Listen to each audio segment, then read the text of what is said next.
విధి ఆడిన వింత నాటకానికి ఓ నిరుపేద కుటుంబం రోడ్డున పడింది. రెక్క ఆడితే కానీ డొక్క ఆడని ఆ పేద కుటుంబానికి పెద్ద కష్టమే వచ్చింది. అందరిలా సంతోషంగా ఆరోగ్యంగా నలుగురితో కలిసి జీవించాలనుకున్న ఆ కుటుంబం నేడు అనారోగ్య సమస్యలతో కొట్టుమిట్టాడుతూ నాలుగు గోడల మధ్యకు పరిమితం కావాల్సి వచ్చింది. ఓవైపు వృద్ధాప్యంలో ఉన్న తల్లిదండ్రులు, మరోవైపు దీనస్థితిలో ఉన్న ఆ కుటుంబం పడుతున్న ఇబ్బందులపై డి న్యూస్ ప్రత్యేక కథనం.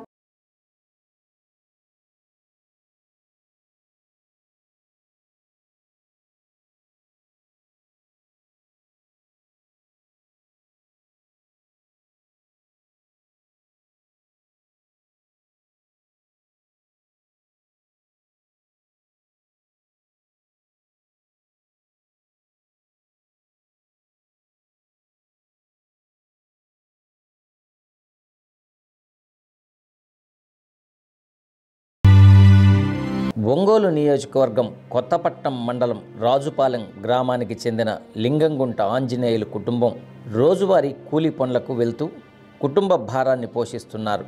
ఆంజనేయులకు 2 కుమారులు. వారిద్దరికీ వివాహం అయ్యి చక్కగా జీవనం సాగిస్తున్నారు. చక్కగా పనులకు వెళ్తూ రూపాయి కూడబెట్టుకొని కుటుంబం యొక్క ఆలనా పాలనా చూస్తూ ఆనందంగా జీవనం సాగుతూ ఉండగా ఓ వింత చోటు చేసుకుంది. ఉన్నపాటుగా ఆ కుటుంబాన్ని అనారోగ్యం చుట్టుముట్టింది. ఆంజనేయులకు గుండెపోటు వచ్చింది. అసలే పేదరికం, ఆపై అనారోగ్యం. ఏమి చేయాలో అర్థం కాని పరిస్థితుల్లో అతని కుమారులు ఇంటిని తనఖా పెట్టి మరీ తన తండ్రికి మెరుగైన వైద్యం కోసం ఓ ప్రైవేటు ఆసుపత్రిలో చేర్పించారు. రోజులు గడుస్తున్నా అనారోగ్య సమస్య కుదుట పడకపోవడంతో ఆంజనేయులను ఆలోచనలు కమ్మివేశాయి. ఓవైపు గుండె సమస్యతో బాధపడుతున్న ఆయన ఉన్నపాటుగా పక్షవాతానికి గురయ్యారు. ఈ నేపథ్యంలో ఆయన కుటుంబం మరింతగా క్షీణించింది. అప్పటికే అనారోగ్య సమస్యను ఎదుర్కొంటున్న ఆయన 2వ కుమారుడు అతని భార్యతో కలిసి ఆత్మహత్య చేసుకోవడంతో ఆ కుటుంబ పరిస్థితి దయనీయ స్థితిలో పడింది.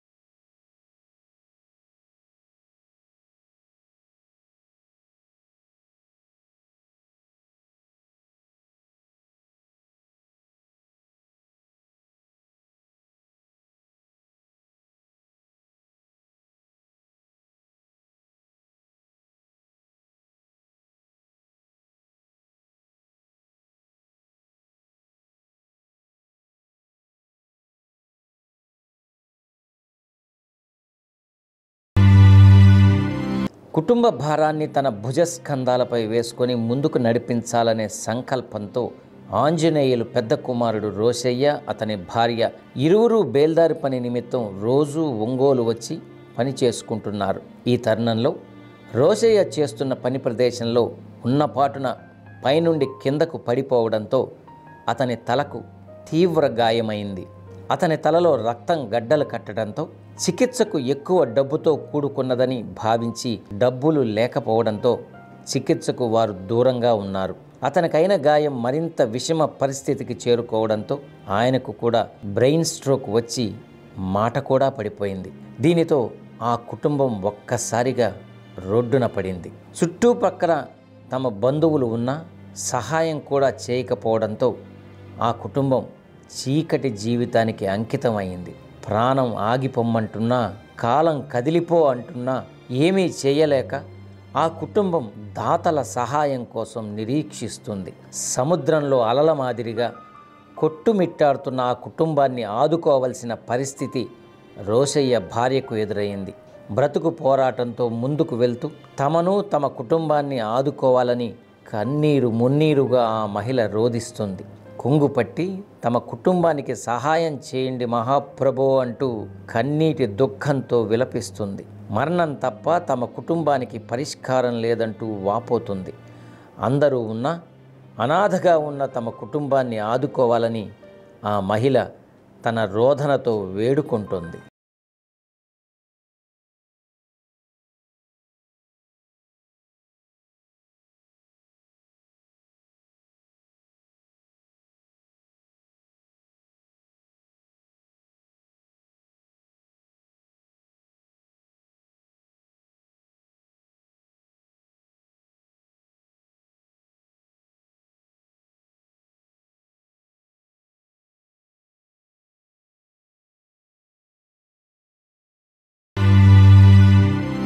మనసున్న మహారాజులు ఈ కథ విన్న తర్వాత ఆ కుటుంబానికి సహాయం చేయాలి అని అనుకుంటే ఈ ఫోన్పేకు మీ సహాయాన్ని అందించగలరు. 8897537663 ఫోన్పే ద్వారా ఆ కుటుంబానికి మీ వంతుగా ధన సహాయం చేయండి. ఆ కుటుంబాన్ని 10 కాలాల పాటు జీవించేలా మనస్ఫూర్తిగా ఆశీర్వదిస్తారని భావిస్తున్నాను. విధి ఆడిన వింత నాటకానికి ఓ నిరుపేద కుటుంబం రోడ్డున పడింది. రెక్కాడితే కానీ డొక్కాడని ఆ కుటుంబంలో అనారోగ్య సమస్యలు అలమర్చుకున్నాయి. ఇంతకీ ఏరి ఆ కుటుంబం, ఏంటి ఆ సమస్యని తెలుసుకుందాం. ప్రస్తుతం ఒంగోలు నియోజకవర్గం కొత్తపట్నం మండలం రాజుపాలెం గ్రామానికి చెందినటువంటి లింగంగుంట ఆంజనేయుల నివాసం వద్ద మనం ఉన్నాం. వాళ్ళ కుటుంబం అనారోగ్యం చెందడానికి గల కారణాలు, వాళ్ళ కుటుంబం ఏ దీన వ్యవస్థలో ఉందో వారి కుటుంబ సభ్యులను అడిగి తెలుసుకుందాం. ఇప్పుడు వాళ్ళ కుమారుడు, ఆంజనేయులు గారి కుమారుడు మనతో ఉన్నారు. వారితో మాట్లాడే ప్రయత్నం చేద్దాం. మీరు చెప్పండి, ఏం బాగాలేదు మీ కుటుంబానికి? అసలు ఎందుకు ఈ పరిస్థితి మీ కుటుంబంలో ఏర్పడింది? నా పేరు రోసియా లింగంగుంట. అయితే మా నాన్నగారికి గత 3 సంవత్సరాల నుంచి బ్రెయిన్ స్ట్రోకు ఇట్లా వచ్చింది మా నాన్నకి. దానివల్ల లివర్ అంతా డ్యామేజ్ అయ్యి ఇప్పుడు ఆయన ఆపరేషన్ చేయలేని పరిస్థితిలో కూడా ఉన్నాడు. డాక్టర్లు గుంటూరు లలిత హాస్పిటల్లో చెప్పింది ఏంటంటే, ఇక ఉన్నంతకాలం మెడిసిన్ వాడుకోవటమే అని చెప్పి పంపించారు. తర్వాత అమ్మంటనే దాన్ని అదే పంగలు మళ్ళీ అమ్మకు కూడా పెరాలసీ అటాక్ అయ్యి ఎమ్మంటనే తీసుకెళ్ళి కొద్దిగా తగ్గింది. మందుల ద్వారానే వాడుతుంది. కాకపోతే ఏం పని చేయకూడదు వాళ్ళిద్దరూ, ఉన్నంతకాలం మందులు వాడుకోవటమేను. ఇవన్నీ ఆలోచిస్తా తర్వాత నాకు ఇట్నే బ్రెయిన్ స్ట్రోక్ లాగా తట్టి తలలో నెత్తిగడ్డలు వచ్చి ఉన్నాయి. డాక్టర్లు ఇనాని హాస్పిటల్లో చూపించున్నాను, ఇక్కడ కిమ్స్లో కూడా చూపించున్నాను. వచ్చేలేకి ఇక అంతన నాకు ఈ మూతి తిరుగుబాటం, లైట్గా ఈ కన్ను మూసుకుపోవటం, దడ తల తిరగటం అట్లా ఉంటుంది. దాని మీద ఇంక నెట్నే హాస్పిటల్ ఏదైనా చూస్తే డాక్టర్లు చెప్పింది ఏంటంటే తలలో నెత్తిగడ్డలోని కరగటానికి అది టైం పడుతుంది అన్నారు. దానికి మెడిసిన్ వాడుతున్నాను. నెలకు వచ్చి 27,000 అవుతున్నాయి. మెడిసిన్ వరకు 27,000 అవుతున్నాయి. అయితే ఇప్పుడు దానికుంటే దానికి తగ్గట్టు మళ్ళీ బ్రెయిన్ తలనొప్పి తగ్గట్టు దాని నుంచి ఇటు గుండెకి ఎఫెక్ట్ ఎక్కి స్ట్రోక్ లాగా వచ్చింది. వస్తే ఇటీవల మళ్ళీ హాస్పిటల్ కిమ్స్లో జాయిన్ అయ్యాం.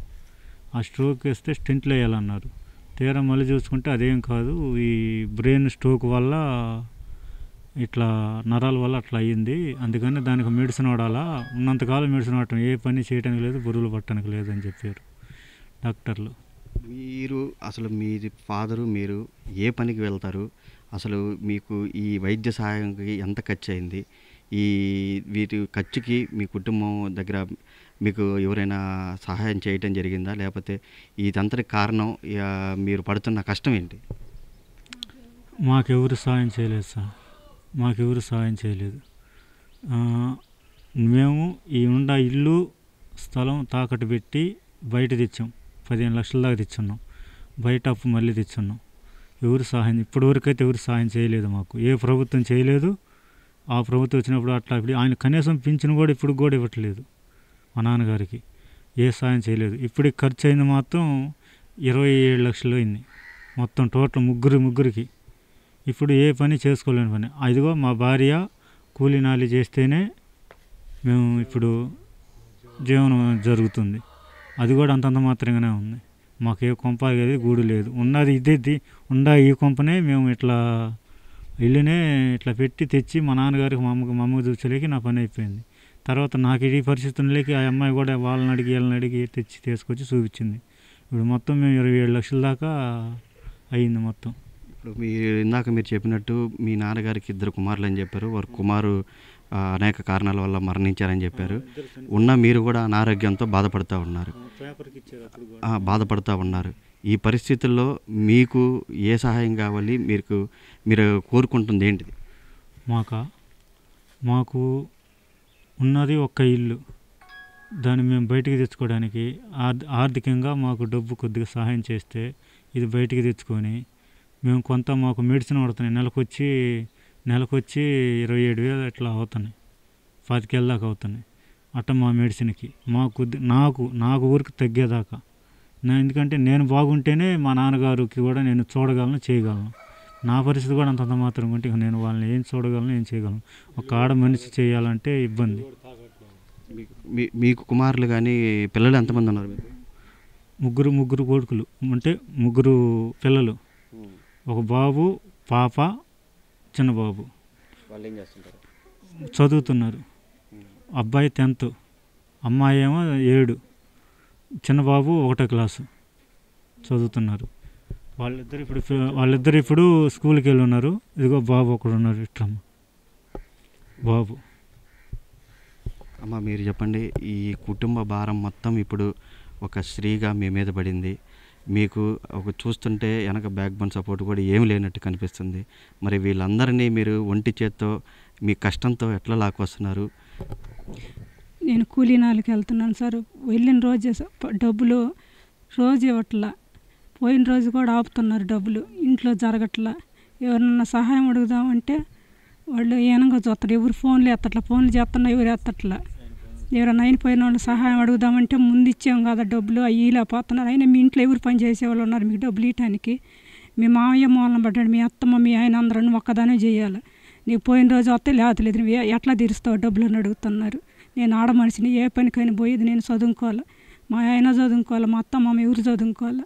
మేమేం పని నేను చేసేది కూలి 4 ఇయ్యాలు ఉంటే రేపు ఉండదు పని. వానలు పడితేనే ఆ పనులైనా, ఆ ఎండలకైతే అవి కూడా ఉండవు. వీళ్ళని ఎట్ట పోసి ఇచ్చుకోవాలి. వీళ్ళ పిల్లకాయలు, 3 పిల్లకాయలు. మేము సరే మా పాటికి మేము చచ్చిపోయినా బాధ లేదు. పిల్లకాయలు 3 పిల్లకాయలు ఉన్నారు. వాళ్ళ కోసం అన్నా మేము బతకాలి. వాళ్ళకి మందులు కావాలి. ఈయనకి చూస్తే వాళ్ళ ప్రాణాలు అయితే నేను తీయలేను. నాకు దయచేసి ఎవరైనా సహాయం చేయండి. అన్నదమ్ముళ్ళైనా, అక్క చెల్లెళ్ళైనా, ఎవరైనా సోదరులు కానీ చెల్లెళ్ళు కానీ ఎవరైనా సహాయం చేయండి. చెంగు బట్టి అడుగుతున్నా. ఎవరైనా ఇళ్ళకి వచ్చి రమ్మంటే వస్తా, కొంగు చాచి సహాయం అడుగుతా. నాకు అన్నదమ్ములు వాళ్ళు ఎవరు లేరు.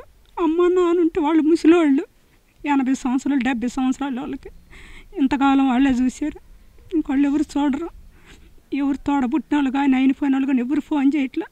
కనీసం ఆయన హాస్పిటల్ సీరియస్గా ఉన్నా కూడా నేను ఒక్కదాన్ని అంబులెన్స్ మాట్లాడుకొని ఆడకేడకు తిప్పుకున్నా. అప్పు సబ్బు తెచ్చుకొని పొదుపులో డబ్బులు అవి తెచ్చుకొని చూపించుకున్నా. దగ్గర 30 లక్షల దాకా అప్పు చేస్తున్నా. ఉండూరులో కూడా ఉండలేకపోతున్నాం అప్పుల దెబ్బకి. మా ఆయనకు బాగాలేదు, ఒక్కరు సహాయం చేయండి అంటే ముందు డబ్బులు ఇచ్చారు మీకు చేయటానికన్నా. మా వండుకునే సామాను కూడా తీసేసుకుంటారు, గ్యాస్ పొయ్యి మొత్తం తీసేసుకున్నారు. వండుకునే సామానాన్ని డబ్బా వేడకాడ ఉంటాం, చెట్టు కింద కాసుకుంటామంటే ఆ డబ్బులు ఇస్తేనే ఇస్తామంటున్నారు వాళ్ళు. నేను ఇవ్వలేను, నేను ఏడప్పు తేలేను, తెచ్చి వాళ్ళకి కట్టలేను. నేను ఈ బతుకు వీళ్ళని చూస్తే నేను అసలు బతకలేకపోతాను. ఏడన్నా స్ట్రోక్ వచ్చిన వాళ్ళు ఇన్ని రోజులే ఉంటారు, అన్ని రోజులే బతుకుతారు అని చెబుతున్నారు. అవి నేను తట్టుకోలేకపోతున్నా. నా పిల్లకాయలు నేను ఎట్ట పోషించుకోవాలి? మేము చచ్చిపోతే మా పిల్లకాయలు మీరు అనాథాశ్రమంలో జరిపించండి. ఎందుకంటే మాలాగోళ్ళు కూడా రోడ్డు పాలు కాకూడదు. అన్నదమ్ముళ్ళు ఎవరన్నా, అక్క చెల్లెలు ఉన్నా, ఎవరున్నా మహా సహాయం చేయండి. అప్పుల్లో ఒకళ్ళు ఇవ్వాల్సి ఉంటే ఇస్తాం, ఎప్పటికైనా ఇస్తాం. మాకు కొద్దిగా సహాయం చేయండి అన్న. మీరు చెప్తున్నట్టు రోజు మీరు పనికి వెళ్తేనే వచ్చేది 300. కానీ మీ వాళ్ళందరినీ మీరు కాపాడుకోవాలంటే నెలకి 27,000 కావాల్సి వస్తుంది. మీకు వచ్చేది 9,000. మీరు ఎలా వీళ్ళని పోషించుకోగలుగుతున్నారు? మా ఆయనకి మందులు అయిపోయినాయి. ఆయన మందులు లేక మళ్ళీ నొప్పి వస్తుంది అంటున్నాడు. అది నాకు నిద్ర కూడా పట్టట్లే. తెల్లారుతులు ఏడ్చుకుంటా కూర్చున్నా, చెప్పుకోవటానికి కూడా ఎవరు లేరు, అన్నదమ్ముళ్ళు కూడా ఎవరు లేరు. మీరు వచ్చారు, మీకన్నా చెప్పుకుంటున్నా నేను. ఆయనకి మందులు అయిపోయి నొప్పి వస్తుందని అంటున్నాడు. మళ్ళీ స్ట్రోక్ గుండెలో నొప్పి వస్తుంది అంటున్నాడు. మామయ్య ఆయనకే చెప్పుకుంటాడు, మందులు ఎవరా నాకు అది ఇదని. అత్తమ్మ ఆయనకే చెప్పుకుంటుంది. ఆయన ఇంకా ఆలోచించి ఇంకా ఇది అయిపోతున్నాడు. తలలో నెత్తిరిగడ్డలు ఉంటాయి, బెలూన్లా గుబ్బుండాయి. ఎప్పుడు వెళ్తే కూడా డాక్టర్ చెప్పింది కనీసం అని బస్సు ప్రయాణం కూడా చేయకూడదని చెప్పింది.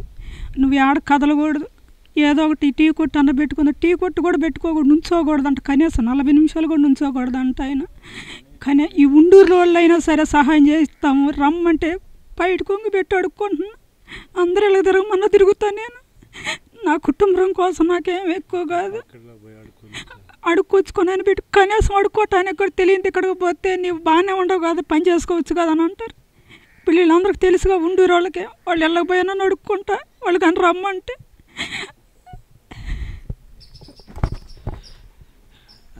ఇది ఇక్కడ లింగంగుంట ఆంజనేయుల కుటుంబం అనారోగ్యంతో బాధపడుతూ మరి దాతల కోసం ఎదురు చూస్తున్నటువంటి పరిస్థితి ఈ కుటుంబంలో ఉంది.